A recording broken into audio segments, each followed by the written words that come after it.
This is the Word of God, containing history, the law, poetry, prophecy, the good news of Jesus, and more. In about 15 minutes per day, we can read the entire Bible in a year and see and hear God's will for our lives. Let's read. Luke chapter 21. He looked up and saw the rich people who were putting their gifts into the treasury. He saw a certain poor widow casting in 2 small brass coins.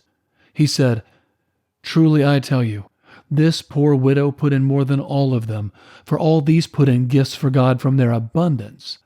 But she, out of her poverty, put in all that she had to live on."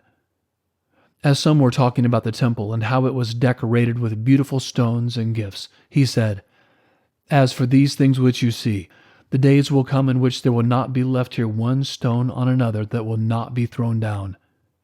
They asked him, "Teacher, so when will these things be? What is the sign that these things are about to happen?" He said, "Watch out that you don't get led astray, for many will come in my name, saying, 'I am he,' and 'the time is at hand.' Therefore don't follow them.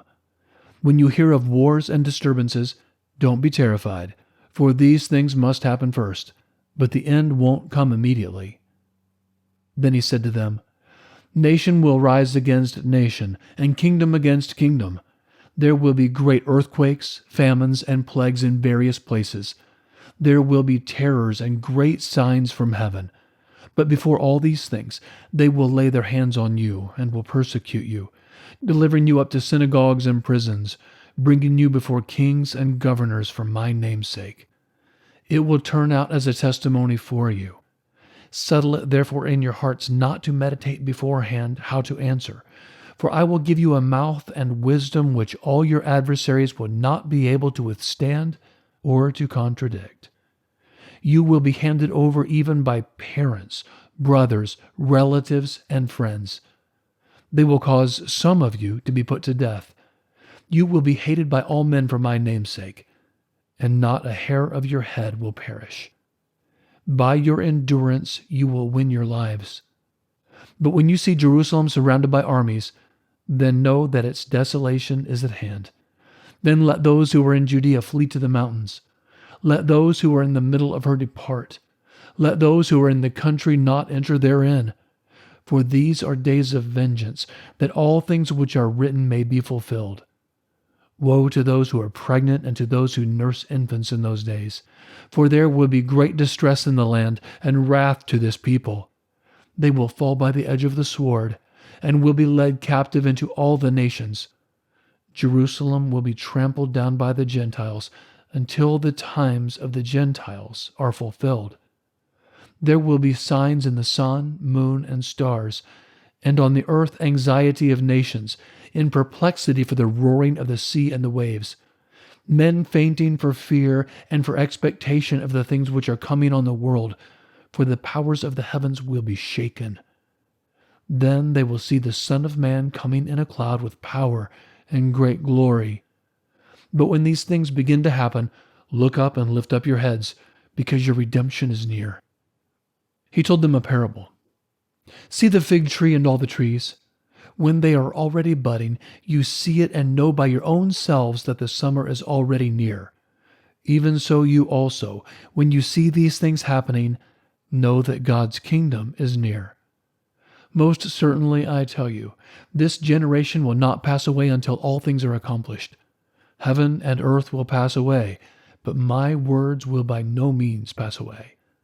So be careful, or your hearts will be loaded down with carousing, drunkenness, and cares of this life, and that day will come on you suddenly. For it will come like a snare on all those who dwell on the surface of all the earth. Therefore be watchful all the time, praying that you may be counted worthy to escape all these things that will happen, and to stand before the Son of Man." Every day Jesus was teaching in the temple, and every night he would go out and spend the night on the mountain that is called Olivet. All the people came early in the morning to him in the temple to hear him. Chapter 22. Now the feast of unleavened bread, which is called the Passover, was approaching. The chief priests and the scribes sought how they might put him to death, for they feared the people. Satan entered into Judas, who was also called Iscariot, who was counted with the 12. He went away and talked with the chief priests and captains about how he might deliver him to them. They were glad and agreed to give him money. He consented and sought an opportunity to deliver him to them in the absence of the multitude. The day of unleavened bread came, on which the Passover must be sacrificed. Jesus sent Peter and John, saying, "Go and prepare the Passover for us, that we may eat." They said to him, "Where do you want us to prepare?" He said to them, "Behold, when you have entered into the city, a man carrying a pitcher of water will meet you. Follow him into the house which he enters. Tell the master of the house, 'The teacher says to you, where is the guest room where I may eat the Passover with my disciples?' He will show you a large, furnished upper room. Make preparations there." They went, found things as Jesus had told them, and they prepared the Passover. When the hour had come, he sat down with the 12 apostles. He said to them, "I have earnestly desired to eat this Passover with you before I suffer. For I tell you, I will no longer by any means eat of it until it is fulfilled in God's kingdom." He received a cup, and when he had given thanks, he said, "Take this and share it among yourselves. For I tell you, I will not drink at all again from the fruit of the vine until God's kingdom comes." He took bread, and when he had given thanks, he broke and gave it to them, saying, "This is my body, which is given for you. Do this in memory of me." Likewise he took the cup after supper, saying, "This cup is the new covenant in my blood, which is poured out for you. But behold, the hand of him who betrays me is with me on the table. The Son of Man indeed goes as it has been determined, but woe to that man through whom he is betrayed." They began to question among themselves which of them it was who would do this thing. A dispute also arose among them, which of them was considered to be greatest. He said to them, "The kings of the nations lord it over them, and those who have authority over them are called benefactors. But not so with you. Rather, the one who is greater among you, let him become as the younger, and one who is governing as one who serves. For who is greater, one who sits at the table or one who serves? Isn't it he who sits at the table? But I am among you as one who serves. But you are those who have continued with me in my trials. I confer on you a kingdom, even as my Father conferred on me, that you may eat and drink at my table in my kingdom. You will sit on thrones, judging the 12 tribes of Israel."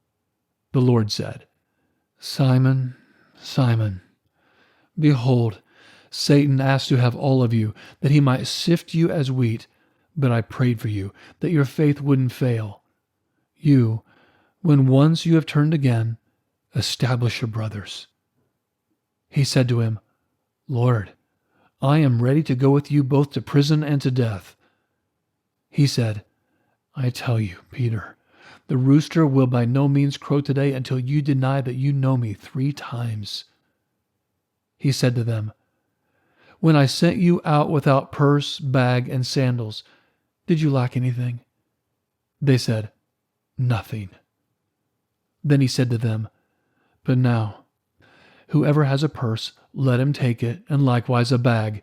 Whoever has none, let him sell his cloak and buy a sword. For I tell you that this which is written must still be fulfilled in me. He was counted with transgressors. For that which concerns me is being fulfilled." They said, "Lord, behold, here are 2 swords." He said to them, "That is enough." He came out and went, as his custom was, to the Mount of Olives.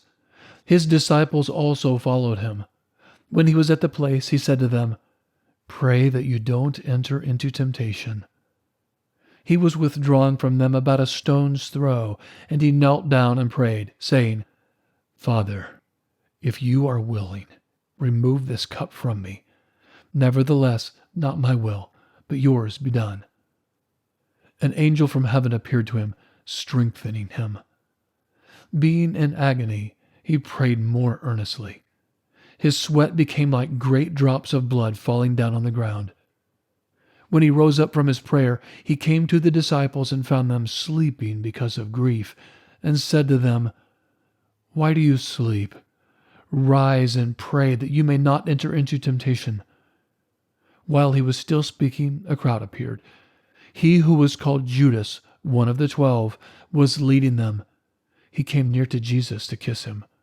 But Jesus said to him, "Judas, do you betray the Son of Man with a kiss?"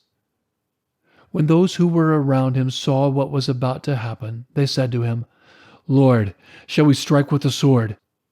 A certain one of them struck the servant of the high priest and cut off his right ear.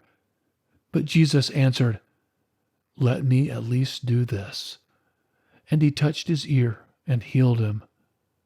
Jesus said to the chief priests, captains of the temple, and elders who had come against him, "Have you come out as against a robber with swords and clubs? When I was with you in the temple daily, you didn't stretch out your hands against me. But this is your hour and the power of darkness." They seized him and led him away and brought him into the high priest's house. But Peter followed from a distance. When they had kindled a fire in the middle of the courtyard and had sat down together, Peter sat among them. A certain servant girl saw him as he sat in the light, and looking intently at him, said, "This man was also with him." He denied Jesus, saying, "Woman, I don't know him." After a little while, someone else saw him and said, "You also were one of them." But Peter answered, "Man, I am not." After about 1 hour passed, another confidently affirmed, saying, "Truly this man also was with him, for he is a Galilean." But Peter said, "Man, I don't know what you are talking about."